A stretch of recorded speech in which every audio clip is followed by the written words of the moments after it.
السلام علیکم ورحمۃ اللہ وبرکاتہ۔ بسم اللہ الرحمن الرحیم۔ الحمد للہ رب العالمین، الصلاۃ والسلام علی خاتم الانبیاء والمرسلین وعلی آلہ وصحبہ اجمعین، اما بعد۔ سوال ہے، کیا کسی اسلامی ملک میں حکومتی خرچے پر ہندوؤں کے لیے مندر، سکھوں کے لیے گرودوارہ، عیسائیوں کے لیے چرچ، یہودیوں کے لیے سینیگوگ بنانا قرآن و سنت کی نگاہ میں کیسا عمل ہے؟ کیا خلفائے راشدین کے ادوار میں ایسی کوئی مثال ہے؟ تو اس سلسلے میں واضح ہونا چاہیے کہ دارالاسلام میں غیر اللہ کی عبادت کے اڈے نہیں قائم کیے جا سکتے، شرک کے اڈے قائم کرنے کی اجازت نہیں ہے، یہ واضح ہونا چاہیے۔ اور یہ کوئی اختلافی مسئلہ نہیں ہے، یہ اجماعی مسئلہ ہے۔ یہ اجماعی مسئلہ ہے کہ دارالاسلام میں مسلم ملک کے اندر اس کی اجازت نہیں دی جائے گی کہ وہ کوئی عبادت گاہ غیر اللہ کی عبادت کے اڈے قائم کیے جا سکیں۔ البتہ جزیرۃ العرب کے علاوہ اگر پرانی عبادت گاہیں ان کی موجود ہیں اور مصالحت میں یہ باتیں آ گئی ہیں کہ ان کی عبادت گاہیں باقی رکھی جائیں گی، صلح کے ذریعے وہ آئے ہیں، تو پھر ان کی عبادت گاہیں کو نہیں ان کی عبادت گاہوں کو چھیڑا نہیں جائے گا، اسی طرح رہیں گی، لیکن ان کو نئی عبادت گاہیں بنانے کی اجازت نہیں ہوگی دارالاسلام میں۔ اور بلکہ علماء نے یہاں تک کہا کہ ان کی عبادت گاہوں کی ترمیم کی بھی اجازت نہیں دی جائے گی، اور ان کی عبادتوں کے جلوس کی اجازت نہیں دی جائے گی، اور اس کا اظہار نہیں کر سکتے۔ جیسے حضرت عمر رضی اللہ تعالی عنہ نے اہل شام سے شرط لگائی تھی کہ تم ناقوس نہیں بجاؤ گے، ناقوس بجانے پر پابندی لگائی تھی حضرت عمر رضی اللہ تعالی عنہ نے۔ تو اپنی عبادت کا، اپنے دین کا اظہار نہیں کر سکتے، اعلان نہیں کر سکتے، جلوس نہیں نکال سکتے۔ اپنی عبادت گاہوں میں جو پرانی ان کی عبادت گاہیں ہیں اس کے اندر جو چاہیں کر لیں، لیکن اس کے باہر وہ اس کا اظہار نہیں کر سکتے۔ یہ واضح ہونا چاہیے۔ یہ ہے اسلام کا موقف اور سلف کا یہ طریقہ ہے۔ خلفائے راشدین، بنو امیہ ہر دور میں یہی رہا۔ تو چنانچہ اس سلسلے میں جو ہے کہ جزیرۃ العرب میں تو سرے سے نہ پرانے نہ نئے کوئی بھی عبادت گاہ غیر مسلم کی باقی نہیں رکھی جائے گی۔ نہ تو پرانی باقی رکھنے کی ضرورت ہے، نہ نئی تعمیر کی ضرورت جو ہے اجازت ہے۔ نہ پرانی باقی رکھی جائیں گی، نہ نئی عبادت گاہیں باقی رکھی۔ البتہ جزیرۃ العرب کے علاوہ، اور جزیرۃ العرب سے مقصود یمن، سعودیہ، امارات، عمان، بحرین، قطر، کویت، یہ علاقہ جو ہے بحر احمر سے لے کر خلیج عربی گلف تک، خلیج عربی تک، اور اسی طریقے سے بحر عرب سے لے کر یمن کی ساحل سے لے کر کے جو ہے سوریہ اور اردن اور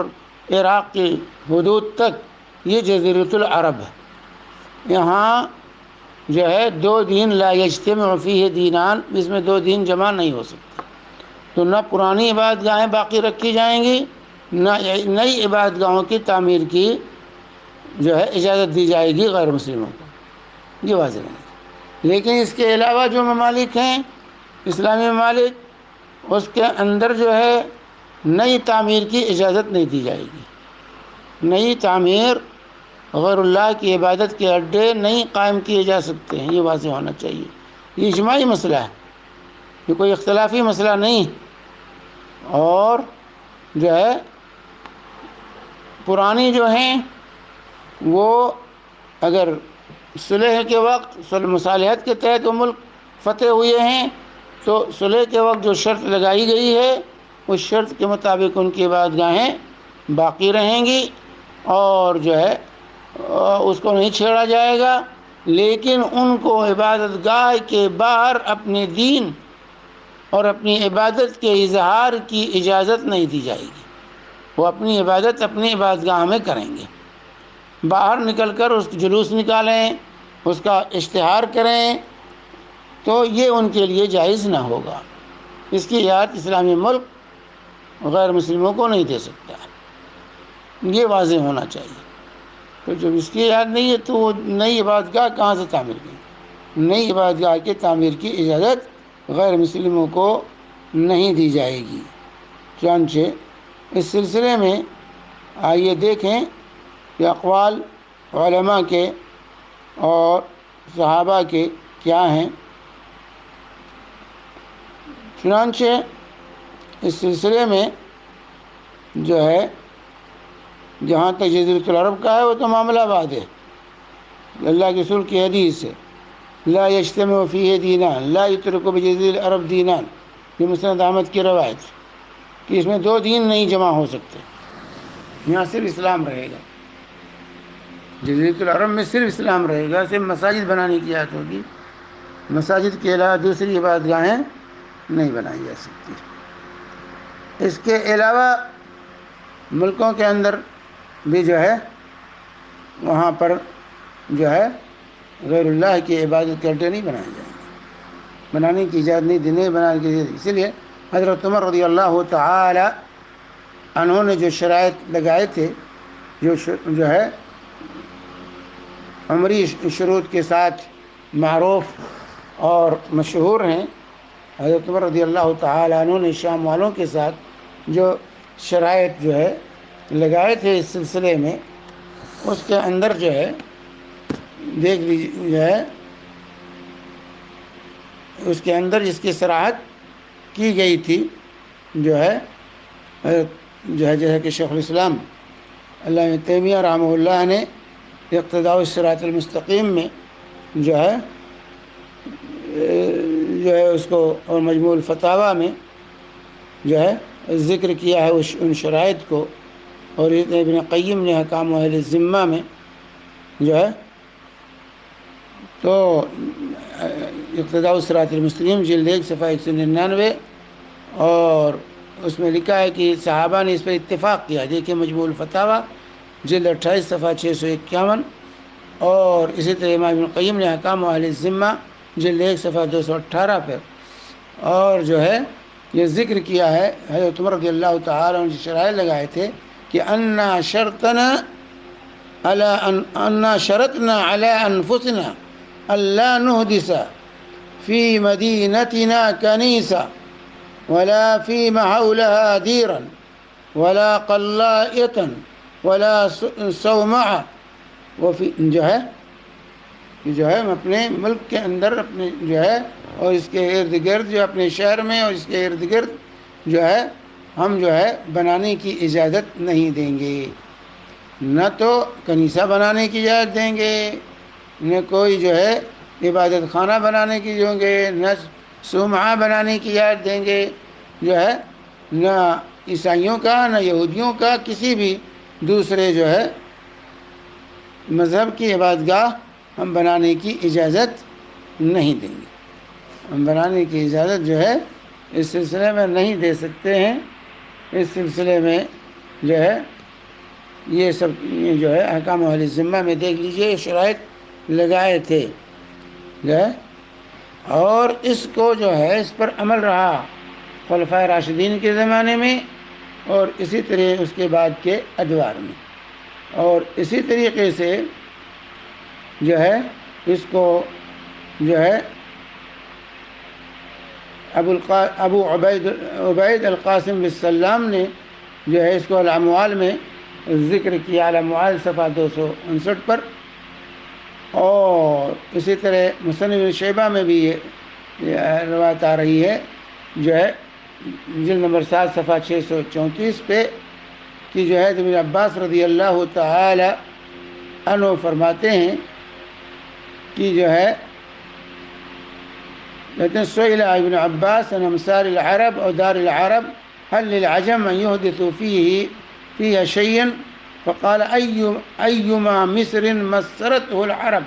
فليس للعجم أن يبنوا فيه بناء ولا بيعة ولا يضربوا فيه ناقوسا. جو شہر بھی عربوں نے بسایا جو ملک جو ہے تو اس میں جو ہے عجم کو یعنی غیر مسلموں کو اس میں اپنی عبادت گاہ بنانے کی جو ہے اجازت نہیں دی جائے گی، اور ناقوس بجانے کی بھی اجازت نہیں ہوگی. ناقوس یہ عیسائی بجاتے ہیں. چنانچہ تقی الدین سبکی جو ہے قاضی تقی الدین سبکی جو ہے اس سلسلے میں لکھتے ہیں کہ قد اخذ العلماء بقول ابن عباس هذا وجعلوه مع قول عمر وسکوت بقیت الصحابہ اجماعا. کہتے ہیں کہ علماء نے ابن عباس اور حضرت عمر کے اقوال کو سامنے رکھتے ہوئے اور باقی صحابہ کی سکوت کو سامنے رکھتے ہوئے اس کو اجماع شمار کیا کہ اس پہ صحابہ کا اجماع اتفاق رہا، کسی نے اس کی مخالفت نہیں کی. تو یہ جو ہے علماء صحابہ علماء تابعین کا یہ موقف رہا ہے. چنانچہ حضرت عمر بن عبدالعزیز رحمۃ اللہ نے عروہ کو لکھا، بن محمد کو لکھا، جو مسلمانوں کے شہروں میں جو کنائس ہوں اس کو تم ڈھا دو. تو شہید جو ہے کہتے ہیں عروہ بن محمد نے جو ہے کہتے ہیں یہ عمر جو ہے وہب بن نافع جو ہے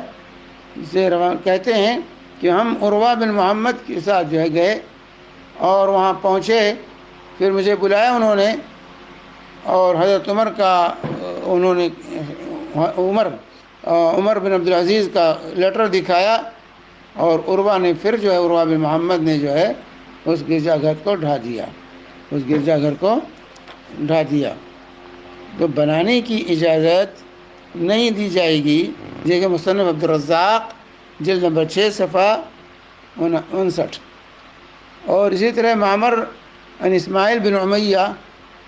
جو ہے اسماعیل بن امیہ سے روایت کرتے ہیں، انہوں نے خبر دی کہ انه مر مع هشام بعدة وقد احدثت فيه كنيسة فاستشار في هدمها فهدمها هشام. جو ہے یہ جو ہے مصنف عبدالرزاق کی روایت ہے جلد 6 صفحہ 60 پہ کہ ہشام بن عبد الملک رحمہ اللہ کا گزر ہوا جو ہے اسماعیل بن امیہ کہتے ہیں کہ ہشام بن عبد الملک کے ساتھ میں چلا، اور ہدہ یہ مقام ہے جدہ اور مکہ کے درمیان پڑتا ہے، ایک جگہ کا نام ہے ہدہ. تو دیکھا کہ وہاں کوئی کنیسہ بنا لیا ہے، تو اس کو ہشام بن عبد الملک نے فوراً آرڈر دیا اور اس کو ڈھا دیا گیا. جیسے حسن بصری کہتے ہیں من السنت ان تهدم الکنائس التي بالامصار القدیمہ والحدیثہ، کہ پرانے اور نئے شہروں میں جو کنائس ہیں ان کو ڈھا دیا جائے. سنت یہ ہے کہ ان کو جو ہے ڈھا دیا جائے. مصنف عبدالرزاق جلد 6 صفحہ 60 پر. تو اس طرح سے جو ہے بہت سے آثار ہیں جن کی بنیاد پر علماء کا یہ اجماع ہے اس بات پر کہ جو ہے مسلمانوں کے ملک میں، اسلامی ملک کے اندر جو ہے کفریہ معابد عبادت گاہیں شرک کے اڈے قائم کرنے کی اجازت نہیں دی جائے گی، چاہے وہ کنیسہ ہو، چاہے وہ مندر ہو، چاہے وہ گردوارہ ہو، خواہ وہ یہودیوں کی عبادت گاہ ہو. یہ اسلامی ملک کے اندر، مسلمانوں کے ملک کے اندر اس کی اجازت نہیں دی جائے گی. اور جو ہے اسلامی ملک کے اندر دو قبلے نہیں جمع ہوں گے اور کفار کے شعائر وہاں نہیں یہ جائیں. تو بہرحال یہ واضح ہونا چاہیے. چنانچہ امام محمد بن حسن الشیبانی امام حنیفہ رحمہ اللہ کے شاگرد خاص کہتے ہیں لیس ینبغی ان تترک فی ارض العرب کنیسہ ولا بیعہ ولا بیت نار. کہتے ہیں کہ مناسب نہیں ہے کہ ارض العرب میں عرب کی سرزمین میں کوئی کنیسہ باقی رکھا جائے، پرانا بھی نہیں باقی رہے، اور نہ کوئی جو ہے یہودیوں کی عبادتگاہ، نہ کوئی جو ہے مجوسیوں کی عبادتگاہ نہیں باقی رکھا جائے گا۔ دیکھیے اس سلسلے میں امام محمد بن حسن الشیبانی رحمہ اللہ کی تبیین الحقائق شرح کنز الدقائق امام زیلعی کی ہے، جلد 9 صفحہ 452 پہ۔ اور اسی طریقے سے مدونہ کبریٰ میں جو ہے موجود ہے، مدونہ کبریٰ جلد 3 صفحہ 435 پر، کہ کہتے ہیں کہ میں نے قلت ارأيت هل كان مالك يقول ليس للنصارى ان يحدثوا الكنائس في بلاد الاسلام؟ کیا آپ کا جو ہے یہ خیال، کیا مالک کے بارے میں پوچھا گیا کہ کیا امام مالک رحمہ اللہ جو ہے تو یہ کہتے ہوئے آپ نے سنا ہے کہ نصارہ کے لیے جو ہے اسلامی ملک کے اندر کنیسہ بنانے کی اجازت نہیں ہے، نہیں جائز سمجھتے؟ قال نعم، کہاں کان مالک یکرہ ذلک، امام مالک اس کو جائز نہیں سمجھتے تھے۔ اس طرح امام شافعی کا قول ہے کہ لا یحدثوا فی امصار المسلمین کنیسۃ ولا مجتمعا لصلوات، کہ جو ہے غیر مسلم جو ہیں وہ مسلم ملک کے اندر مسلمانوں کے شہروں میں کنیسہ نہیں بنا سکتے اور نہ ہی اپنی عبادتگاہ تعمیر کر سکتے ہیں، نہ اپنی عبادتگاہ تعمیر کر سکتے ہیں۔ دیکھیے الام کتاب الام امام شافعی جلد 4 صفحہ 206۔ امام احمد بن حنبل رحمہ اللہ فرماتے ہیں لیس للیہود ولا للنصارى ان یحدثوا فی مصر ما اخترعه المسلمون بیعۃ ولا کنیسہ ولا یضربوا فیہ بناقوس، کہ نہ یہودیوں کے لیے جائز ہے نہ نصارہ کے لیے جائز ہے کہ وہ جو شہر مسلمانوں نے بسایا مسلم ملک کے اندر وہ اپنا جو ہے گرجا گھر یا کنیسہ بنائیں، اور نہ ہی ان کے لیے جائز ہے کہ وہاں ناقوس بجائیں، ناقوس بجانے کی بھی ان کو اجازت نہیں دی جائے۔ احکام اہل الذمہ جلد 3 صفحہ 1182 جو ہے۔ اور اسی طرح ابو الحسن عشری رحمۃ اللہ علیہ فرماتے ہیں ارادۃ الکفر کفر، کفر کا ارادہ کرنا کفر ہے، وبناء کنیسۃ یکفر فیہا باللہ کفر لأنہ ارادۃ الکفر۔ امام الحسن عشری رحمہ اللہ فرماتے ہیں انوار البروق للقرافی میں یہ ہے جلد 1 صفحہ 225 جو ہے، اور جو ہے یہ صفحہ 28 جو ہے کتاب، اسی طرح کتاب التوسط والاقتصاد صفحہ 28 میں جو ہے دیکھ سکتے ہیں ابو الحسن عشری رحمہ اللہ فرماتے ہیں کہ ارادۃ الکفر کفر، کفر کا ارادہ کرنا کفر ہے، وبناء کنیسۃ یکفر فیہا باللہ کفر، اور کنیسہ کی تعمیر کرنا جس میں اللہ کے ساتھ کفر کیا جاتا ہے یہ کفر ہے، لأنہ ارادۃ الکفر، کیونکہ کفر کا ارادہ ہے بنانے میں، یہاں کفر کیا جائے گا۔ تو اس طریقے سے کسی مسلم حاکم کے لیے یا مسلم ملک کے ذمہ داروں کے لیے یہ جائز نہیں ہے کہ وہ اپنے ملک میں غیر مسلموں کو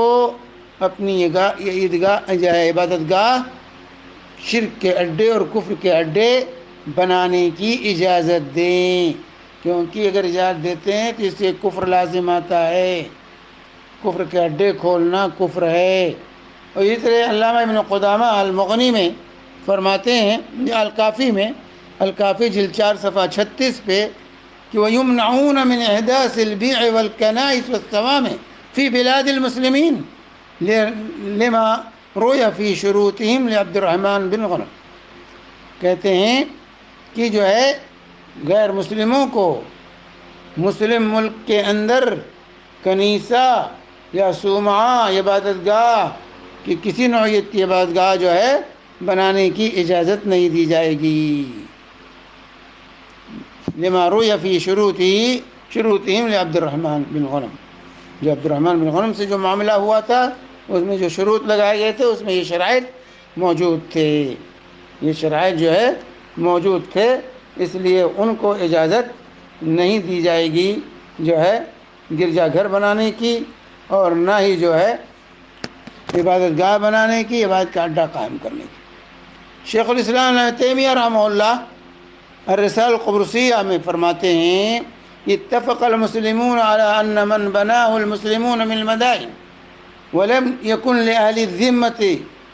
ان يحدثوا فيها کنیسہ۔ کہہ رہے ہیں کہ جو ہے رسالہ قبرصیہ میں علامہ تیمیہ فرماتے ہیں کہ مسلمانوں کا اس بات پر اتفاق اور اجماع ہے کہ جو شہر مسلمانوں نے بسائے ہیں اور اس میں اہل ذمہ کا کے لیے لم یکن لأہل الذمہ، وہ اہل ذمہ کا نہیں تھا، وہاں پہلے سے جو ہے آباد نہیں تھے وہ لوگ، ان یحدثوا فیہا کنیسہ، کہ وہ اس میں وہ کنیسہ لا کے بچائیں۔ والمدینہ جو ہے، اور جہاں جس شہر میں مسلمان رہتے ہیں یا وہ بستی جہاں مسلمان آباد ہیں اور اس میں مسجدیں ہیں، تو اس میں جائز نہیں ہے کہ اس کے اندر ایسے شہر کے اندر جو ہے کفر کے شعائر کا اظہار کیا جائے، کنیسہ بنایا جائے، ان کے دوسرے عبادت اڈے بنائے جائیں۔ دیکھیے اس سلسلے میں جو ہے مجموع الفتاوی ابن تیمیہ جلد 28 صفحہ 635۔ اور اسی طریقے سے بتایا کہ من اعتقد کنائس بیت اللہ، جو یہ عقیدہ رکھے کہ کنیسہ بھی اللہ کا گھر ہے اور اللہ کی عبادت اس میں ہوتی ہے، یا جس کو یہود و نصارہ جو ہے جو اپنے جو ہے عبادت کرتے ہیں وہ اللہ کی عبادت ہے یا رسول کی اطاعت ہے، اور یا یہ عقیدہ رکھے کہ وہ جو ہے اس کو پسند کرتا ہے یا اس سے راضی ہے یا اس میں ان کے تعاون کرتا ہے اس کے قائم کرنے میں، بنانے میں، کھولنے میں،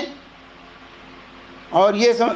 سمجھے کہ وہ قربت ہے، اطاعت ہے، فهو کافر، تو ایسا انسان کافر ہو جاتا ہے، یہ کافر ہے۔ ایسا انسان جو ہے مندر بنا کے دے، گرجا گھر بنا کے دے، وہ کافر ہے، فهو کافر۔ علامہ تیمیہ فرماتے ہیں وہ کافر۔ دیکھیے کشاف القناع جلد 5 صفحہ 3073۔ تو بہرحال جو ہے یہ علماء کے اقوال ہیں۔ چنانچہ علامہ قیم رحمہ اللہ فرماتے ہیں، اسی پر اپنی بات میں ختم کر دیتا ہوں، احکام اہل الذمہ جلد 3 صفحہ 1193 میں علامہ قیم فرماتے ہیں ولا يمكنون من احداث البيع والكنائس كما شرط عليهم عمر بن الخطاب رضي الله عنه في الشروط المشهورة عنه، وهذا مذهب الأئمة الأربعة في الأمصار ومذهب جمهورهم في القرى، وما زال في من يوقفه الله من ولاة الأمور المسلمين ينفذ ذلك ويعمل به، مثل عمر بن عبد العزيز والذي اتفق المسلمون على أنه إمام هدى۔ یہ علامہ قیم رحمہ اللہ فرماتے ہیں کہ انہیں گرجا گھر یا عبادت گاہ، شرک کے اڈے بنانے کی اجازت نہیں دی جائے گی، ان کو یہ موقع نہیں دیا جائے گا، جیسا کہ عمر خطاب رضی اللہ تعالی عنہ کے مشہور شرائط میں سے تھے، اور یہی ائمہ اربعہ کا مذہب ہے تمام امصار میں، تمام شہروں میں، تمام علاقوں میں، اور یہی جمہور علماء کا مذہب ہے بستیوں میں، کسی بھی بستی میں، اور جو ہے اور برابر کے علامہ تیمیہ فرماتے ہیں کہ اللہ تعالیٰ نے مسلم حکمرانوں کو اس کی توفیق دی ہے جن کو وہ ابھی تک قائم کرتے رہے ہیں، اس کو نافذ العمل رکھا ہے اور اس پر عمل کرتے ہیں، جیسے عمر بن عبد العزیز رحمہ اللہ، اور سب کا اس بات پر اتفاق ہے کہ وہ امام ہدیٰ تھے۔ تو اس سے جو ہے واضح ہونا چاہیے کہ یہ مسئلہ واضح رہے کہ وہ جزیرۃ العرب میں نہ پرانی ان کی عبادت گاہ باقی رہے گی، نئی بنانے کی یاد دی جائے گی۔ جزیرۃ العرب کے علاوہ علاقوں میں جو ہے ان کی پرانی عبادت گاہیں جو ہیں وہ تو باقی انہوں نہیں چھیڑیں گے، لیکن نئی عبادت گاہ بنانے کی یاد نہیں دی جائے گی، اور پرانی عبادت گاہوں کے اندر ہی عبادت کی جاتی ہوگی، اس کے باہر اپنی عبادت کا، اپنے دین کی رسم و رواج کا اور اس کے مراسم کا اظہار نہیں کر سکتے۔ یہ چیز واضح ہونی چاہیے۔ تو اللہ تبارک و تعالی جو ہے ہدایت دے ہمارے ان حکمرانوں کو جو اس طرح سے جو ہے غیر اللہ کے اڈے اپنے ملکوں میں قائم کرنے کے پیچھے لگے ہوئے ہیں، اللہ انہیں ہدایت دے اور اس حرکت سے ان کو اللہ تعالیٰ باز رکھے۔ وصلی اللہ علیہ نبینا محمد وعلی آلہ وصحبہ وسلم۔